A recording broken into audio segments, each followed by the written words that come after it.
This is Political Food for Thought. I'm your host, Lori Halbert, and we're cruising on Royal Caribbean International's Allure of the Seas.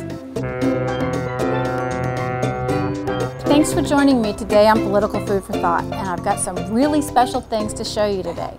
First, let's talk about food. My guest and I will be making a shrimp and crab cake with a ton of fresh crab meat served with a creamy remoulade sauce and topped with microgreens from the chefs of Royal Caribbean International's Chops Grill. Now, who's my guest? A woman who is as comfortable in a courtroom or the legislative floor as she is on an airboat or in a duck blind. Representative Katie Edwards.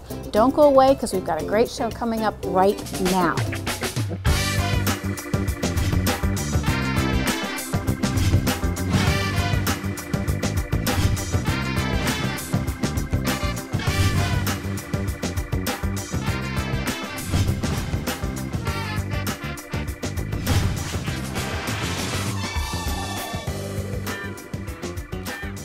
Welcome back. We're here with Representative Katie Edwards, and we have got some really great crab cakes that we made in the last segment. We've got one still cooking that a little bit. When you think it's done, you take it out. Okay. Okay. Now, when we left off, we were, said we were going to talk about school stuff. Sure. So let's talk about it. Let's talk about guns in the classroom. Well, we had a very spirited debate last session over a bill that would have allowed certain school personnel to be armed if their county school boards so designated or so allowed. So we were going to actually give the local school boards the chance to weigh in and say, we believe that we want to have certain personnel in our schools who meet a criteria to carry.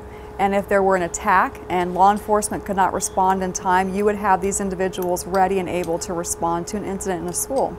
And that led to a lot of debate about, do we need to have those measures in place? And as I listened to the debate, I said, why can't we have something in place that prevents those attacks from happening in the first place, or at least do everything that we can possible to stop it?